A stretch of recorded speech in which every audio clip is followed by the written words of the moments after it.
continuar con lo que es el hipotiroidismo subclínico.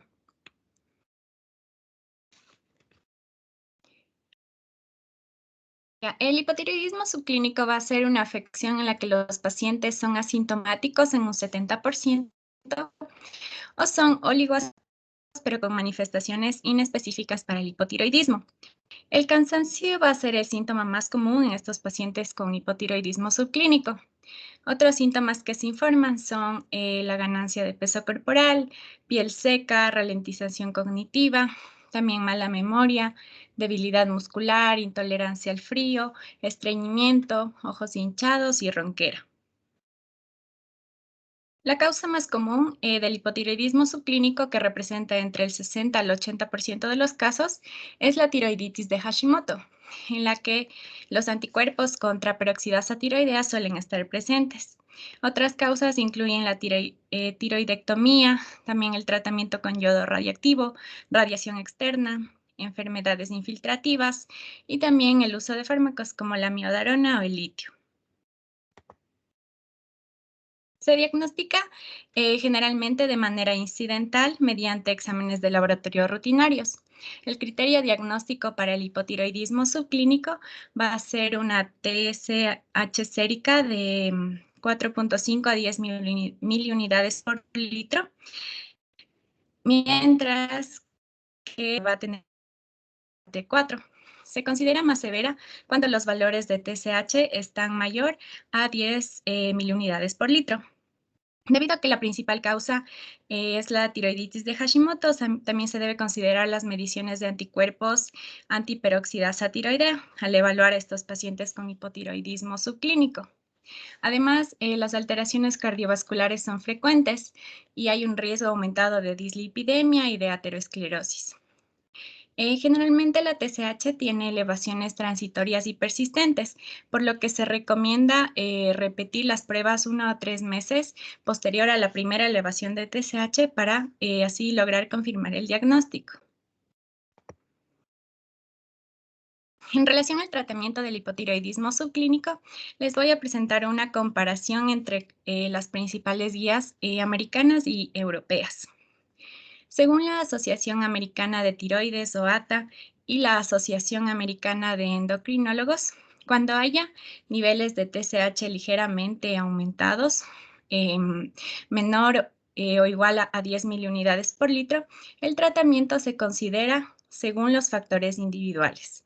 Por ejemplo, que tenga signos que sugieran hipotiroidismo, que tenga prueba positiva para anticuerpos antiperoxidasa tiroidea, que presenta enfermedad cardiovascular aterosclerótica o insuficiencia cardíaca. Mientras que ante un aumento notable de los niveles de TSH mayor a 10 miliunidades por litro, se debe considerar el tratamiento con T4 exógena. Mientras que según la Asociación Europea de la Tiroides, cuando haya niveles de TSH levemente aumentados menor a 10 miliunidades por litro, en pacientes menores a 70 años se debe considerar el periodo de prueba de tratamiento cuando los signos sugieran hipotiroidismo, mientras que en pacientes mayores a 80 años se debe hacer un seguimiento cuidadoso y evitar el tratamiento hormonal. Mientras que cuando los niveles de TSH sean mayor o igual a 10, cuando sean pacientes menores a 70 años, se les da el tratamiento con la levotiroxina. En pacientes mayores a 70 años se debe considerar el tratamiento con levotiroxina si es que existen signos claros de hipotiroidismo o si es que el riesgo de evento cerebrovascular es alto.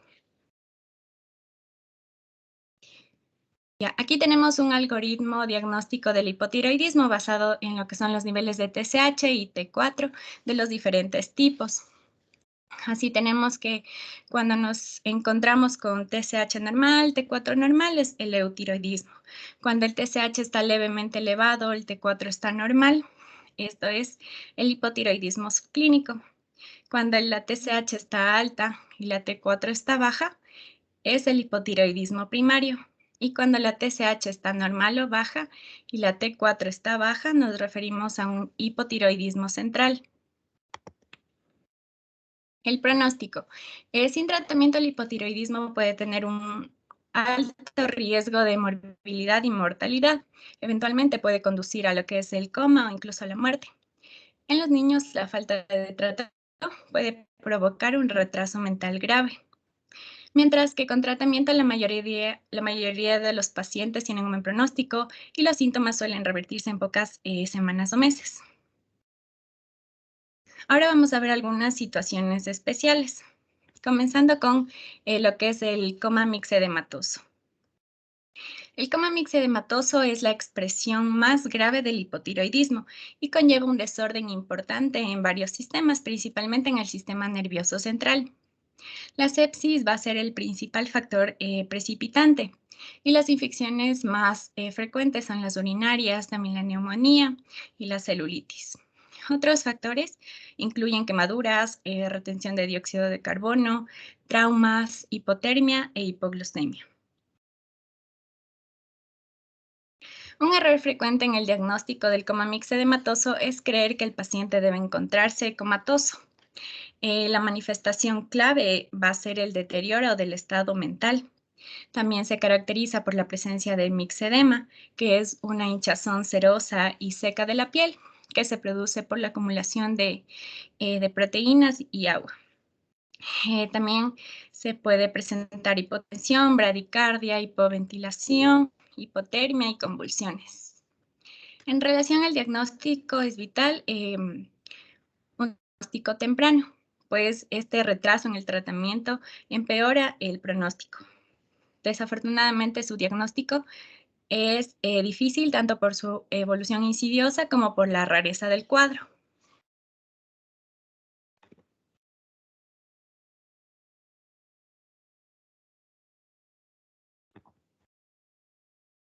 Ya, el tratamiento está basado en dos pilares fundamentales. El primero es administrar el suplemento hormonal con dosis altas de levotiroxina de inmediato y el segundo va a ser manejar el factor desencadenante. La guía para el tratamiento del hipotiroidismo publicada por la Asociación Americana de Tiroides recomienda la vía intravenosa de elección para la administración de levotiroxina en estos casos, con una dosis de carga de 200 a 400 microgramos al día e ir disminuyendo de forma paulatina hasta la recuperación del estado de conciencia. Y después se continúa a 1,6 microgramos al día por vía oral. Y al ser las infecciones el principal factor desencadenante, ante la sospecha del coma mixedematoso se debe iniciar antibioticoterapia de manera empírica hasta confirmar o descartar el agente. Ahora pasamos a hablar sobre el hipotiroidismo en el embarazo. Hay que tomar en cuenta que durante el embarazo el funcionamiento de la tiroides varía. En el embarazo la placenta se encarga de producir lo que es la gonadotropina chorionucleumana, que puede estimular débilmente la tiroides. ¿Y qué pasa en el primer trimestre? En este periodo van a haber niveles altos de gonadotropina chorionucleumana que van a estimular a las hormonas tiroideas, lo que puede aumentar la T4 libre y esto a su vez puede resultar en una TSH baja, la cual puede volver a la normalidad durante la evolución del embarazo. También el estrógeno, que va a aumentar la cantidad de proteínas transportadoras de hormona tiroidea, que también puede llegar a alterar los niveles de la hormona tiroidea. El diagnóstico del hipotiroidismo en el embarazo se realiza con la medición de la TSH. Dado que en el embarazo se presentan cambios en la función tiroidea, como ya vimos, los valores para el diagnóstico varían dependiendo del trimestre en el que se encuentre. En el primer trimestre, la TSH es menor a 2,5 miliunidades por litro. En el segundo y tercer trimestre, el límite superior de TSH es entre 3 a 3,5 miliunidades por litro. Existe controversia en cuanto al tamizaje de estas enfermedades tiroideas en pacientes embarazadas, por lo que al momento se recomienda realizar la medición de TSH en pacientes con alto riesgo de padecer esta enfermedad, como aquellas mujeres con una posttiroidectomía, antecedentes de tiroiditis postparto, historia familiar de enfermedades tiroideas, la presencia de bocio, niveles elevados de anticuerpos antitiroideos en plasma, la presencia de enfermedades autoinmunes, mujeres con infertilidad, abortos y partos prematuros, y también con posirradiación terapéutica en la cabeza y cuello. El tratamiento se va a basar en los niveles de TSH. Cuando la mujer tenga un nivel de TSH menor o igual a 2.5, según la Asociación Americana de la Tiroides, no necesita tratamiento con levotiroxina. Para las Una mujeres... pregunta, creo que teníamos tiroides y embarazo como una sola clase, ¿no? Perdón, doc. Teníamos tiroides y embarazo como una clase. Sí, doc. Entonces, no se enfoque mucho en esta parte, porque eso vamos a ver con más detenimiento. Solamente las partes importantes nada más, ¿ok? Ya. Entonces, pasamos al hipotiroidismo en los pacientes mayores. En pacientes mayores de 70 años, los síntomas de hipotiroidismo pueden ser poco pronunciados. A menudo predominan alteraciones en la función cognitiva y de memoria, depresión, anemia e insuficiencia cardíaca. Pacientes mayores de 80 años con enfermedad cardiovascular grave, el tratamiento debe iniciarse con dosis bajas de levotiroxina, con 25 microgramos al día o incluso 12.5 microgramos al día. Y bueno, en estos pacientes mayores a 70-80 años tratados con la levotiroxina, los valores objetivos de la TSH deben ser entre 4 a 6 miliunidades por litro.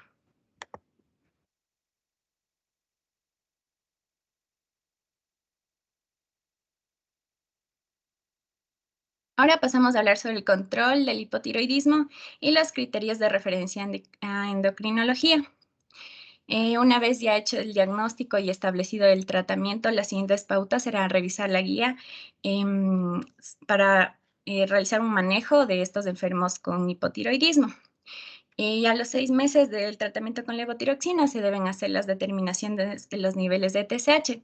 Si la TSH está menor a 0.5, se debe reducir la dosis de levotiroxina en 25 microgramos y evaluar la TSH en 2 meses.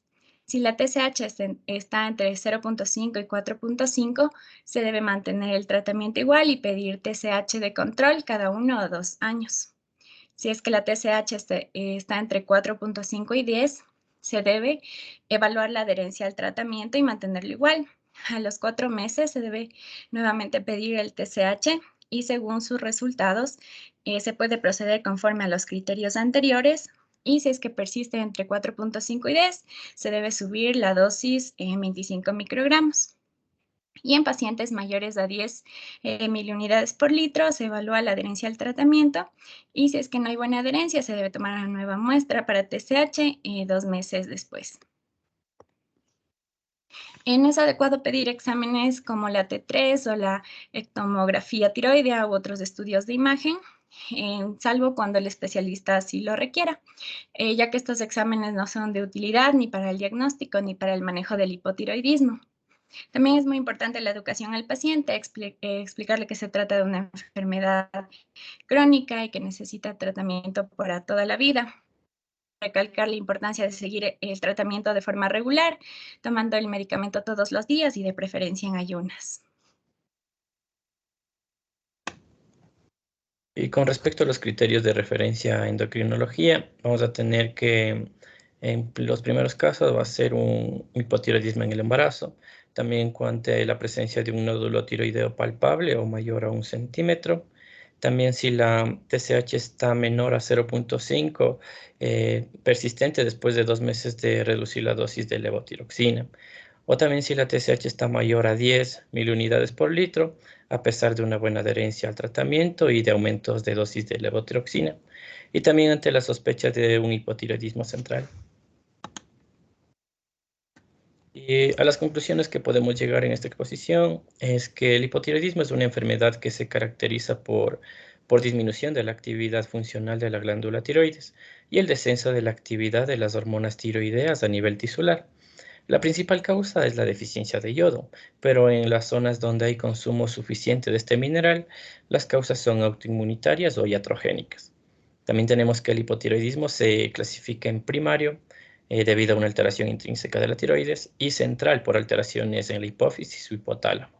Aunque las manifestaciones clínicas son similares, en el hipotiroidismo central existen manifestaciones sugestivas de ya disfunción hipofisiaria o hipotalámica.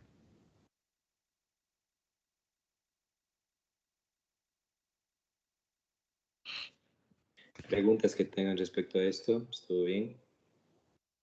La parte de sin veras vamos a ver en una clase aparte, así que eso no se preocupe. Preguntas que tengan, pueden levantar la mano, por favor.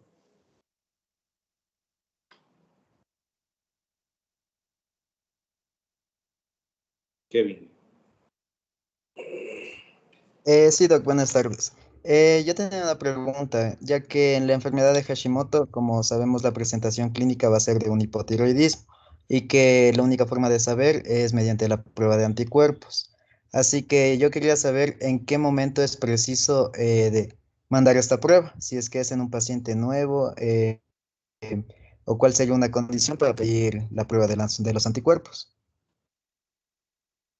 O sea, pedir los anticuerpos es más para establecer la causa, o darle, digamos, un nombre específico a la enfermedad. O sea, si ya tienes un hipotiroidismo, tienes un hipotiroidismo. O sea, el tratamiento no va a cambiar prácticamente con los anticuerpos, estén presentes o no. O sea, lo que sí, o sea, van a determinar que es algo autoinmune. Pero si es un hipotiroidismo clínico, ya le tienen igual que dar medicación. Los anticuerpos por lo general se le pide una vez al paciente, ¿no? Si están positivos, es que están positivos, no necesito estar repitiendo a cada momento. Con una vez que se pida es suficiente.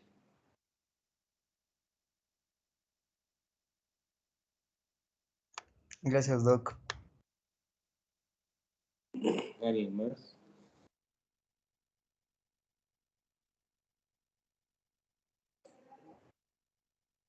¿Nadie más? Puntos importantes, recordar diferenciar cuando es un hipoclínico y cuando es un subclínico, o sea, cuando ustedes pueden solamente observar y cuando ustedes requieren dar medicación propiamente, ¿ya?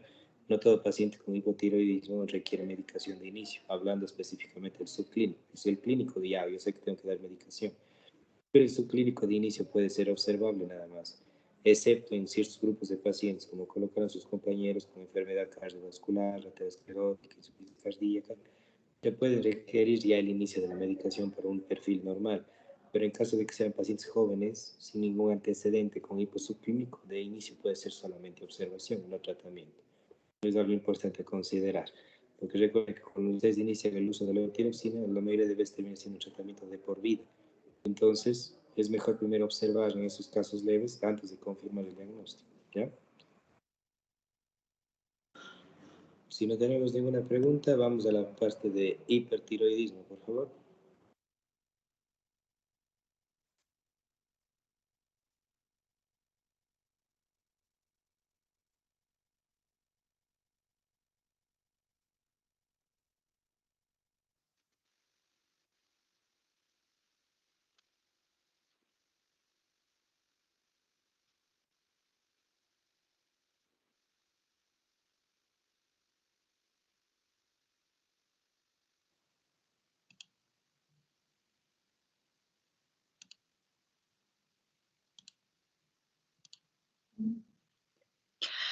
Bueno, buenas tardes, doctor. Buenas tardes, compañeros. El día de hoy, Jocelyn Logroño y mi persona, Sabina Galarza, les vamos a hablar acerca del hipertiroidismo.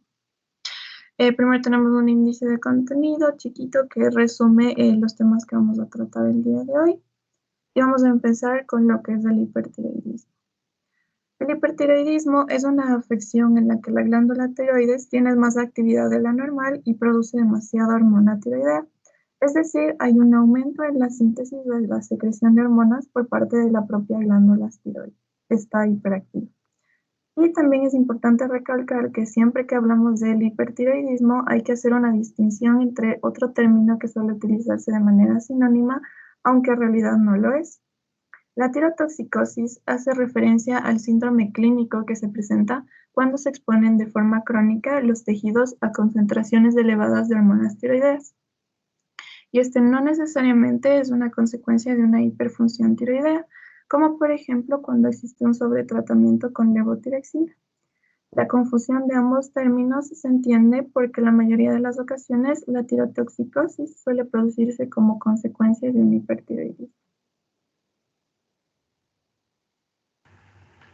Ya, continuando con la epidemiología, la prevalencia del hipertiroidismo manifiesto o clínico va a variar entre el 0.2% al 1.3% a nivel mundial. vemos que en Estados Unidos la prevalencia es aproximadamente de 1.2%, mientras que en Europa es del 0.75%. Se ha visto que el hipertiroidismo es mucho más frecuente en las mujeres, en el sexo femenino, y aunque los datos sobre las diferencias entre las etnias son escasos, pero parece ser ligeramente más frecuente en la raza blanca que en otras razas. Con respecto a las causas, aproximadamente entre el 50 al 80% de los hipertiroidismos se deben a la enfermedad de Graves. Las causas menos comunes son el adenoma hipoficiario secretor de TSH y también el hipertiroidismo inducido por lo que son fármacos. Ya, con respecto al Ecuador, datos reportados por el INEC del 2017 reportaron 157 casos de hipertiroidismo, de los cuales la enfermedad de Graves fue la causa más común, seguida del bocio multinodular tóxico y del adenoma tóxico. En la tabla que tenemos a la derecha sobre prevalencia de hipertiroidismo por género, se recogieron datos que fueron realizados por diferentes estudios en diferentes partes del Ecuador. Entre ellos tenemos Robamba, Quito, Bolívar, Loja, Guayaquil y también algunos datos recopilados del INE que entre el 2017 y el 2019. Y con esta tabla se puede llegar a la conclusión de que hay una mayor prevalencia de hipertiroidismo en el sexo femenino. Ya, después tenemos, según datos recuperados por el INEC en el 2019, se puede decir que en las provincias donde hubo una mayor prevalencia de hipertiroidismo en el Ecuador fue Pichincha con un 25,92%, seguida del Guayas, Loja y Azahuay. Pasaré nomás. Ya, tenemos la etiopatogenia.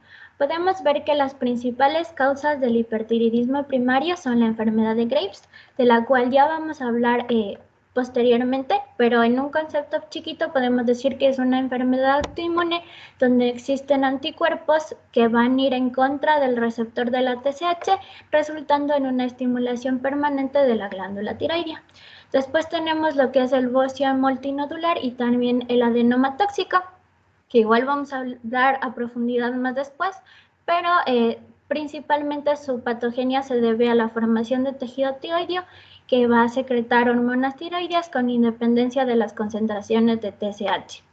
Tenemos el síndrome de McCune-Albright, que se debe principalmente a lo que son mutaciones de la proteína activadora de GS-alfa, que igual ya vamos a ver posteriormente cómo estas mutaciones pueden afectar o cómo pueden producir lo que es el hipertiroidismo.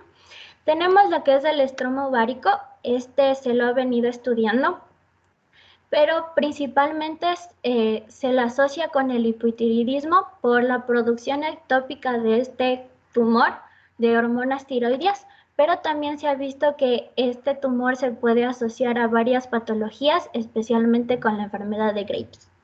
Y también tenemos el fenómeno de Jones-Basedon, que ya vimos que es por un exceso de yodo que se puede dar por fármacos o agentes de contraste radiológico.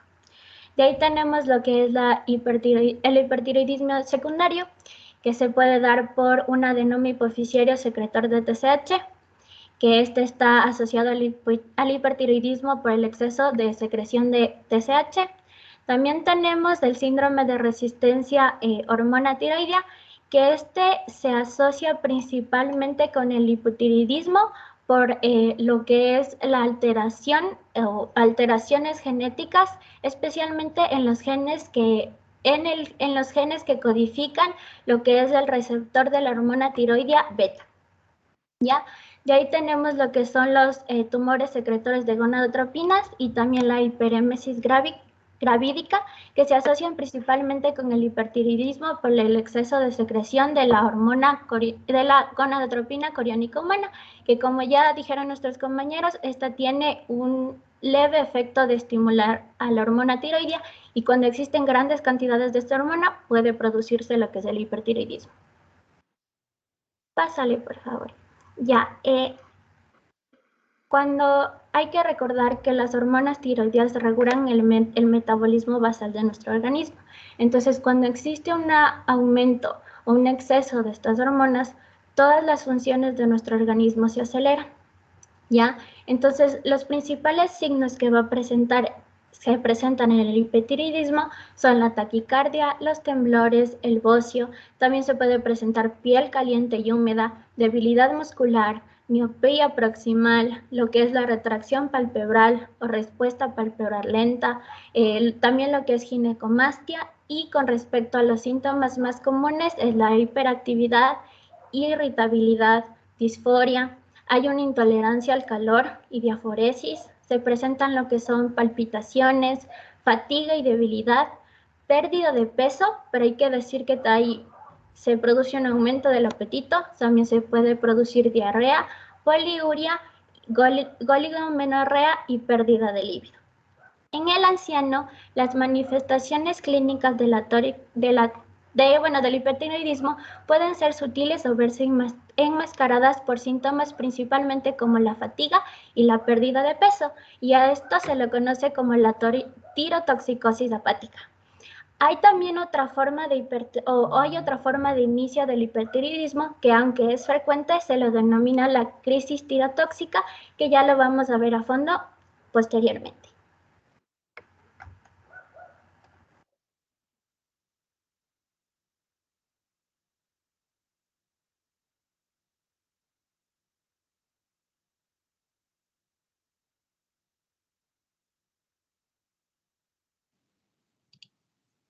Ya.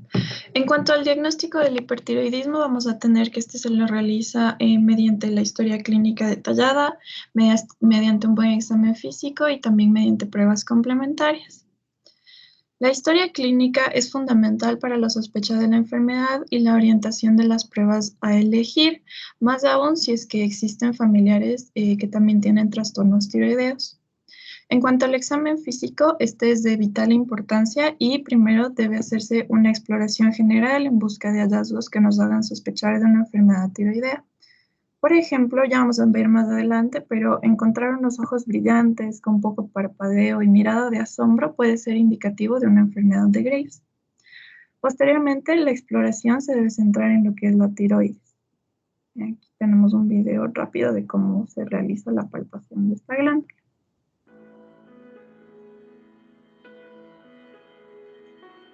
La exploración física tiroidea se inicia con la visualización desde la parte anterior.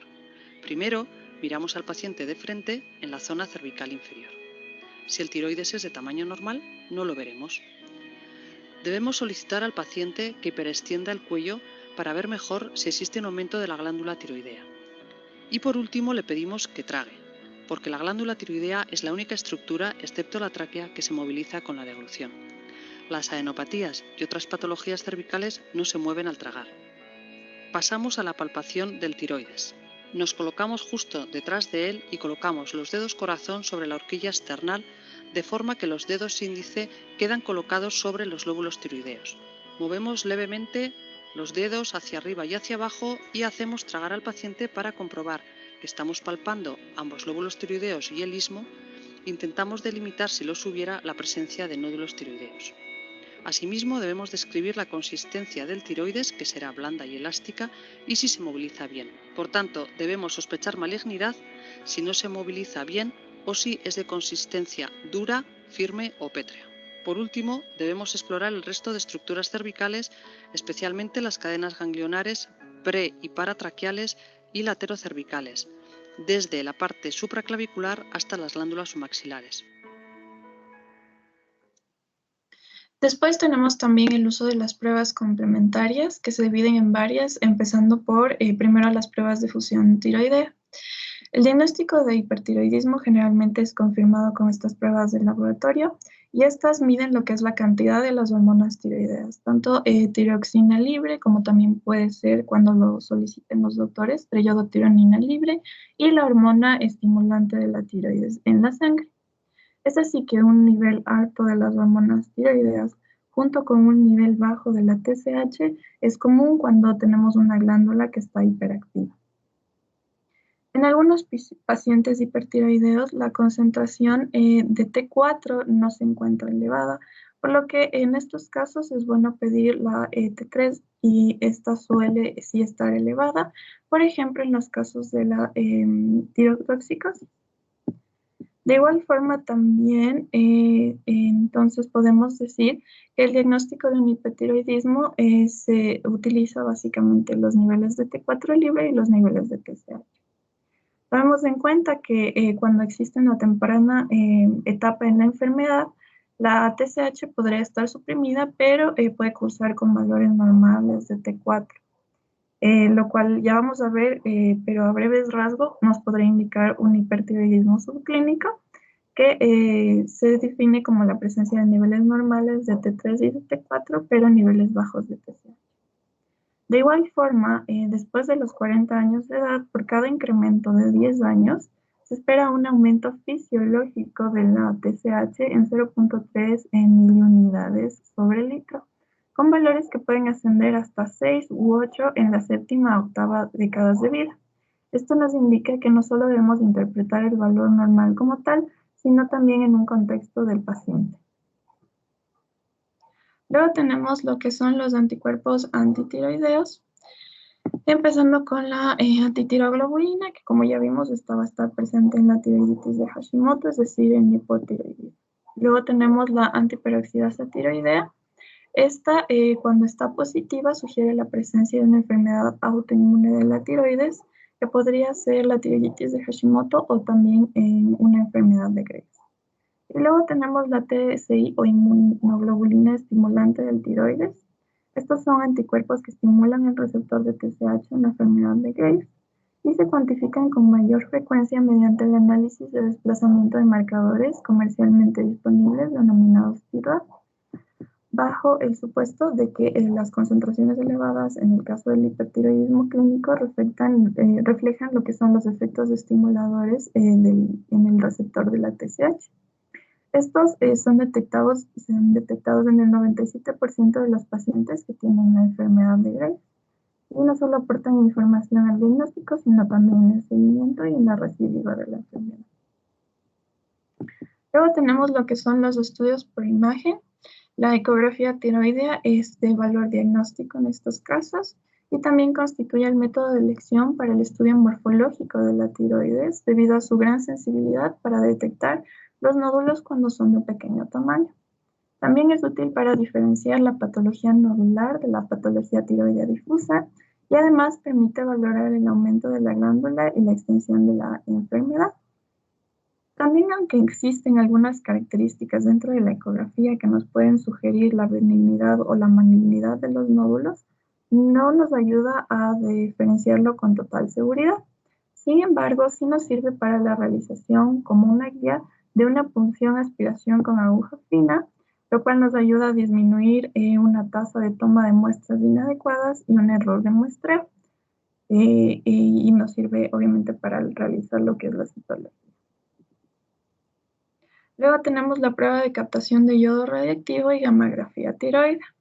Esta es una exploración médica que consiste en la introducción en el paciente de isótopos radiactivos, más comúnmente el yodo 131 o también el tecnesio 99, que son absorbidos por la glándula tiroidea y nos permiten obtener una imagen radiológica de la glándula y también nos permite cuantificar la captación fraccionaria de marcador radiactivo en un tiempo determinado, generalmente 24 horas.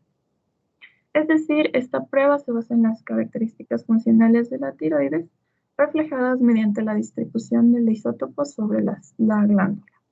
En cuanto a la imagen, si tenemos una captación que está aumentada difusamente, esto hablaría a favor de una enfermedad de Graves, que indica que la glándula tiroides está produciendo demasiada tiroxina.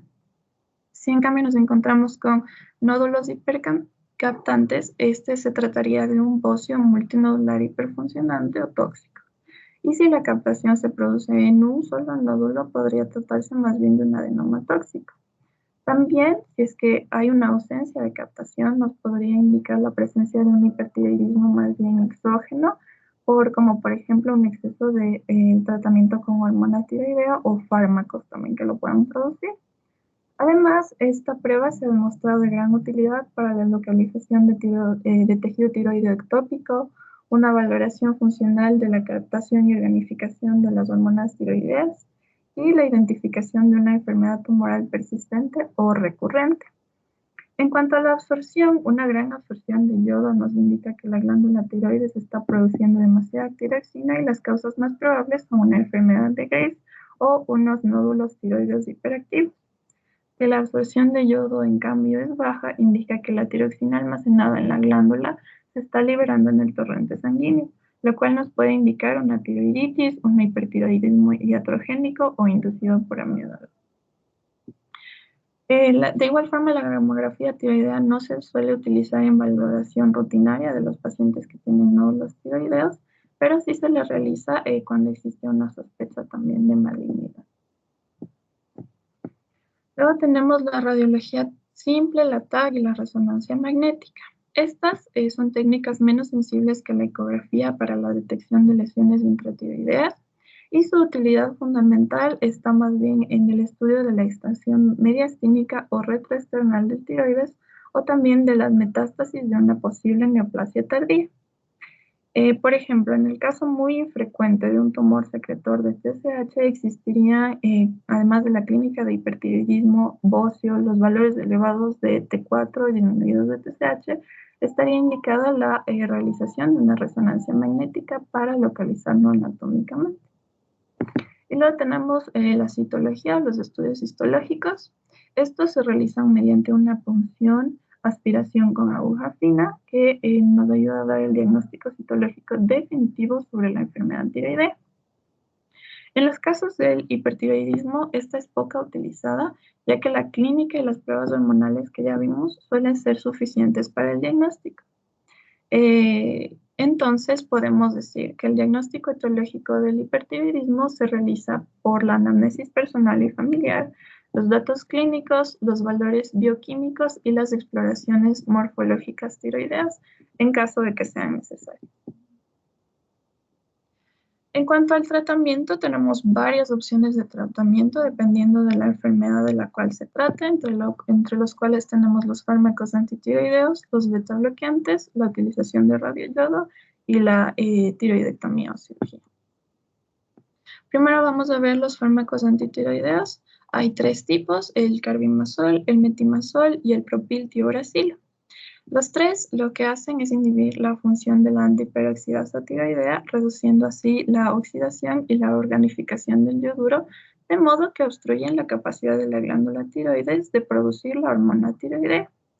Además de esto, también reducen la concentración de los anticuerpos tiroideos por mecanismos que aún no se conocen con exactitud y también parecen potenciar las tasas de remisión.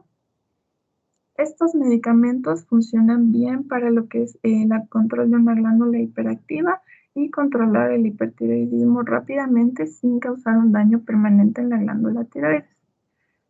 Su utilidad terapéutica reside en 5 puntos. Son los fármacos fundamentales en el tratamiento de la enfermedad de Graves, en el manejo inicial de los hipertiroidismos por patología nodular, como el adenoma tóxico y el bóseo multinodular tóxico. También se utilizan en las crisis tirotóxicas y, por último, en la preparación para la cirugía antes y después de la administración de yodo. Dentro de sus efectos secundarios, los principales son las reacciones cutáneas, que suelen ser leves generalmente, de forma rara, la elevación de enzimas hepáticas y el más grave, y aunque afortunadamente muy infrecuente, es la granulocitosis, que puede ocurrir a las pocas semanas del tratamiento. En las mujeres embarazadas hay que realizar una vigilancia estrecha, ya que estos medicamentos atraviesan la barrera placentaria y pueden dar origen a un hipotiroidismo en el feto. En cuanto a las dosis, primero tenemos el metimazol. Su dosis inicial suele ser de 10 a 20 miligramos cada 8 o 12 horas, pero también es posible administrar en unas solas dosis diarias cuando se haya restablecido el eutiroidismo. Una vez que se haya restablecido los valores en la glándula tiroides, se puede reducir la dosis gradualmente hasta llegar a una dosis de mantenimiento de 5 a 15 miligramos cada día. En el caso de los niños, la dosis inicial es de 0.4 miligramos por kilogramo en 3 tomas que se administrarán cada 8 horas y la dosis de mantenimiento es aproximadamente la mitad de la dosis inicial. Una ventaja de este medicamento es que este no genera una nueva enfermedad por el tratamiento de la original. Además, es menos agresivo y ofrece un margen razonable de remisiones. También se recomienda evaluaciones mensuales de este tratamiento y la posología se disminuye gradualmente y luego se interrumpe al cabo de 1 o 2 años. Sus efectos sobre los niveles de las hormonas tiroideas se suelen presentar de 12 a 18 horas después de su administración y persisten de 36 a 72 horas, aunque la mejoría clínica solo es aparente después de varias semanas de tratamiento.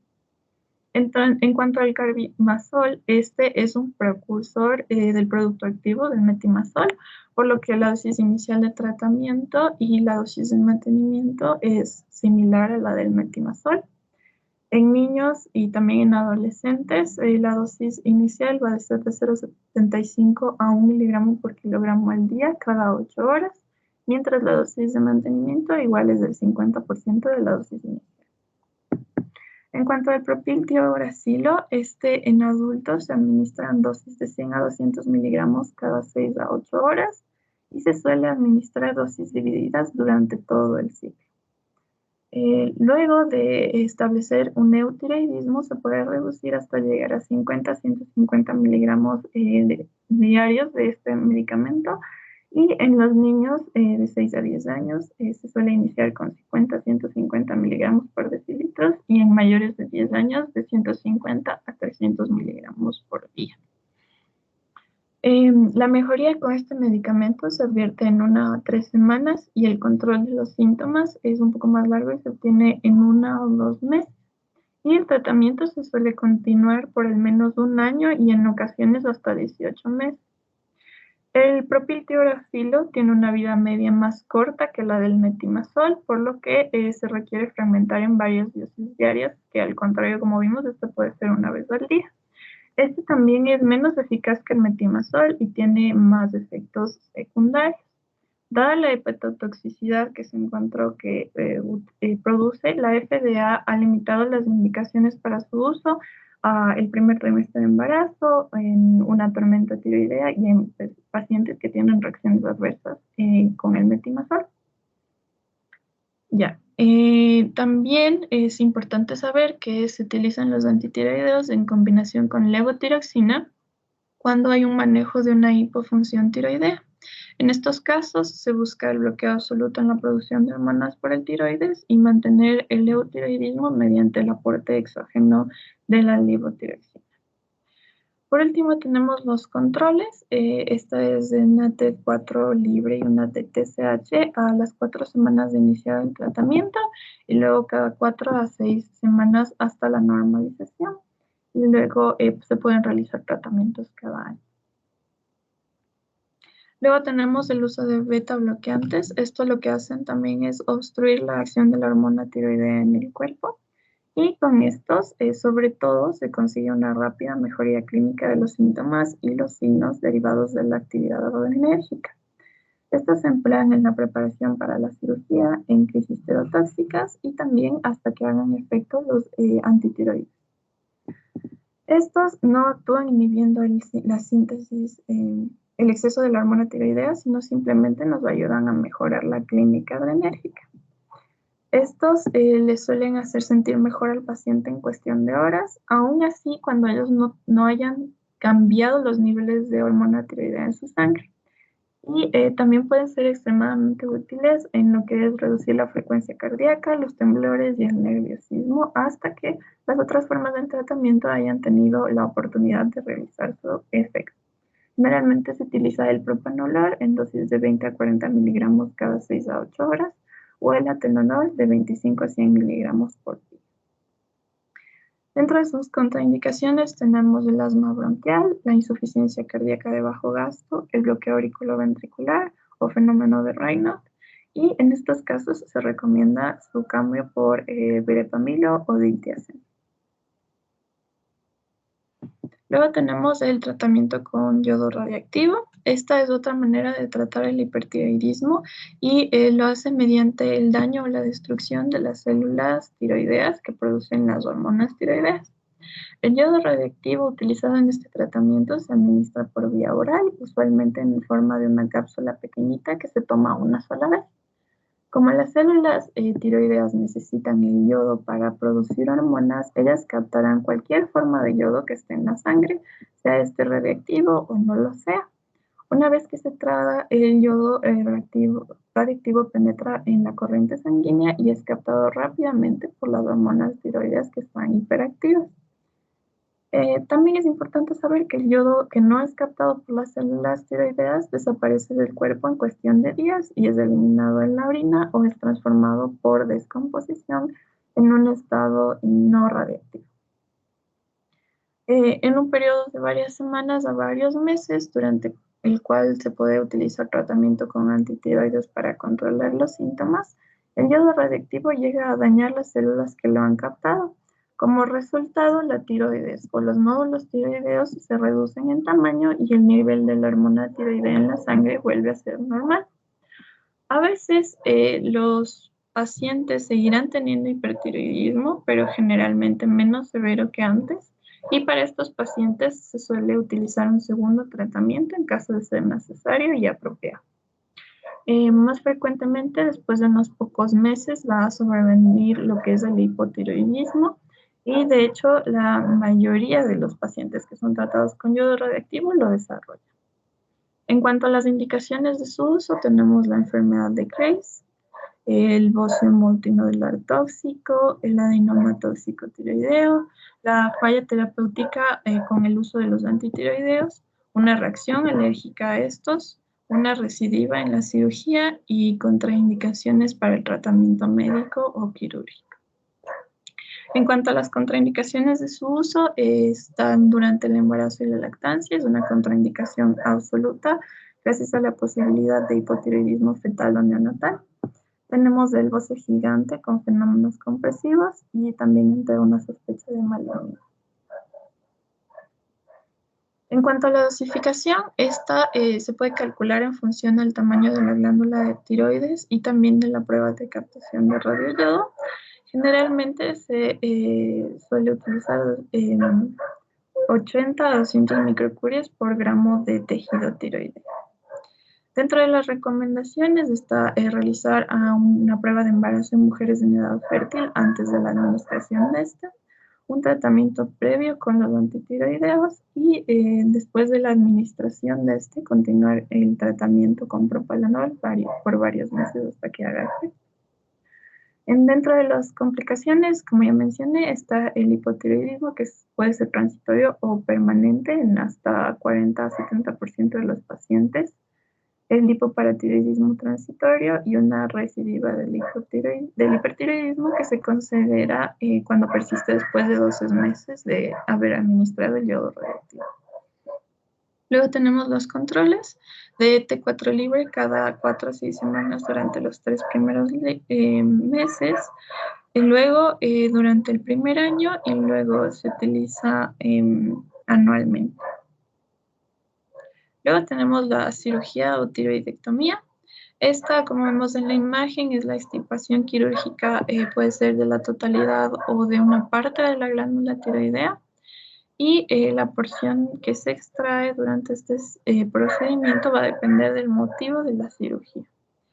Esta tiene unas indicaciones muy concretas, son la enfermedad de Graves, cuando exista un bocio grande o también una compresión traqueal tras el fracaso del tratamiento médico o cuando existan contraindicaciones para el mismo en pacientes jóvenes. También un adenoma tóxico cuando haya nódulos grandes, especialmente en pacientes menores de 20 años, mujeres en edad fértil y si es que existe la compresión de estructuras vecinas. Y también en el bocio multinodular hiperfuncionante que tengan síntomas compresivos o en pacientes jóvenes. En cuanto a la preparación preoperatoria, tenemos la normalización de la función tiroidea mediante fármacos antitiroides y la administración de preparados de yodo o solución saturada de yodo al 100% durante 7 días antes de la cirugía. Luego tenemos el control postquirúrgico, que es el control de la T4 y TSH de 3 a 4 semanas después de la cirugía, luego de 4 a 6 semanas hasta su normalización y luego una TSH anual. Dentro de las complicaciones quirúrgicas tenemos lesiones del nervio recurrente laringio, un hipoparatiroidismo permanente o transitorio, un hipotiroidismo cuando es una tiroidectomía total en un 100% y una recidiva de la enfermedad. Ya. Ahora vamos a continuar con lo que es el hipertiroidismo subclínico. Ya, hasta ahí vamos a quedarnos hoy. Preguntas que tengan los que han estado escuchando, pueden levantar la mano, por favor.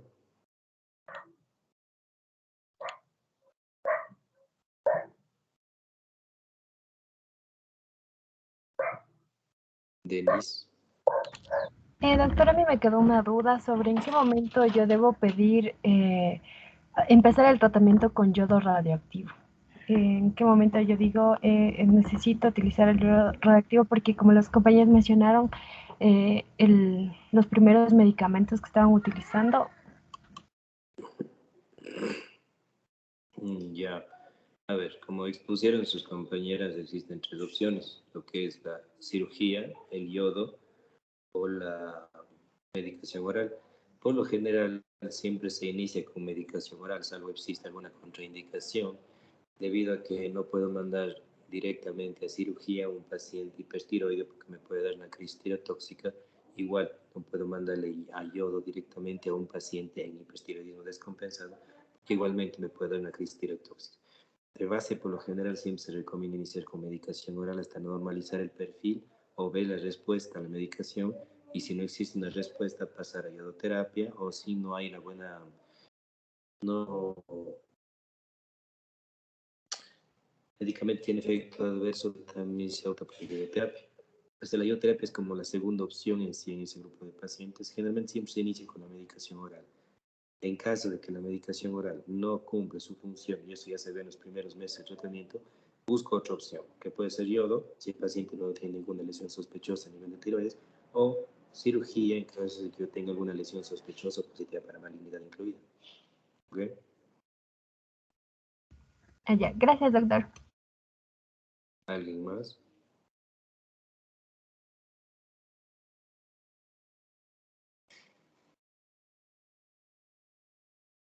Ok, vamos a quedarnos ahí, continuamos mañana con el tema, ¿ok?